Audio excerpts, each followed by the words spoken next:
What happens to the body if you don't eat or drink for a whole month? Apparently, this girl didn't know. So, to lose weight, she decided to go a week without eating or drinking. The thing is, while the body can cope somewhat for the first 2 or 3 days, around the 4th day, it essentially starts to consume itself from the inside. But there's a very important thing here. At a certain point, our body switches to what's called energy-saving mode. That is, it literally reserves energy only for the most essential processes. This happened around the 7th day, when she had already decided to end her fast. When she woke up that day, she found herself simply unable to get off the couch.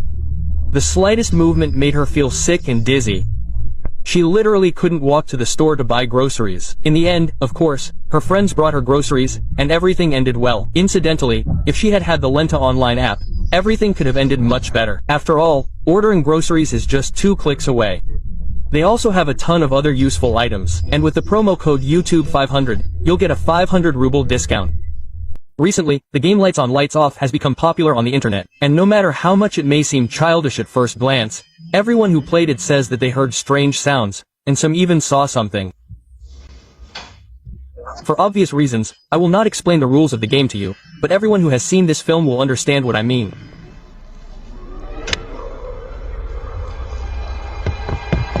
Psychologists themselves have repeatedly proven that if a person has a developed right hemisphere, then theoretically he can fantasize something. But the funny thing is that these guys made a video with sound.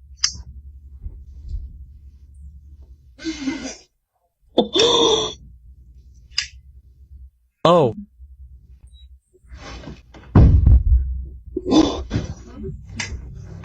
Oh my. After this information, you probably won't want to wake up tomorrow. What is the main purpose of being a human? Some will say it's to get a new skin in Brawl Stars, or a new iPhone, or a new car, and you'll probably laugh at them, saying that our main purpose is essentially reproduction. And to some extent, you'll be right. Like, the point is for there to be more of us, as living organisms, in this universe. But what is a living organism? Do you think you're much more alive than this asteroid? But you probably forgot that you are made of the same cosmic dust as it is. The entire universe is one organism. There is no boundary between you and the universe. After all, every atom that made up your body in the past was part of the universe and part of that very asteroid. We are simply a randomly formed form of carbon.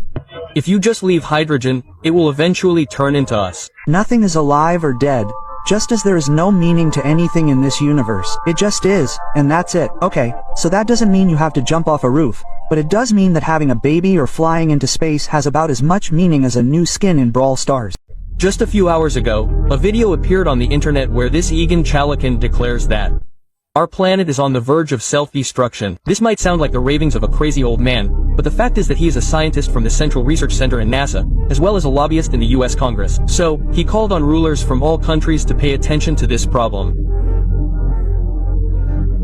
According to him, due to underground tremors, the core of our Earth is shifting, which will soon cause global changes in the composition of the atmosphere, which in the future will lead to its complete destruction. We read different versions of the development of events and came to the conclusion that in any, even the mildest version of the origin of the current cycle, all of humanity is not. In a word, if we do nothing, the end will come in 2036. Well, wait, the joke is that the worst thing is not even that. If it were true, they would hardly have told us about it. Accordingly, most likely they just want to divert our attention from a more serious threat, for example, the one they talked about a month ago. That if an animal is just food for us, then we are also some kind of food for someone else. Maybe this will sound a little crazy, but look, for an ordinary chicken, which we just eat, we are some kind of super beings. Looking at us, it does not understand what a phone is, for example, and in turn, for us, it is nothing more than just food. So, what if there is a super race for us? That is, those who are much smarter than us, and we, in turn, do not even realize the power of their technology? So, it is logical that such super beings also have food.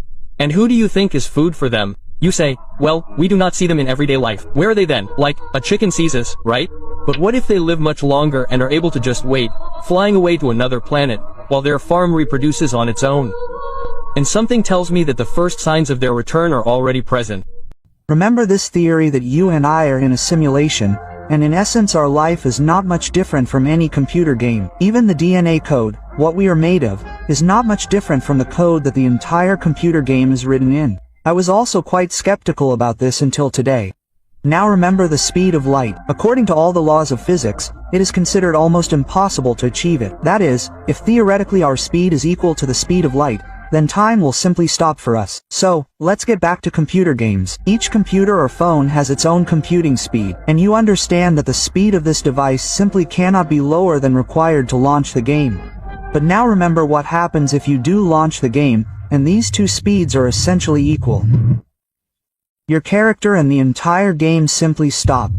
But the worst thing is what happens next. In theory, the game will freeze and your character will just end up in a different place. I really hope that this is just a coincidence.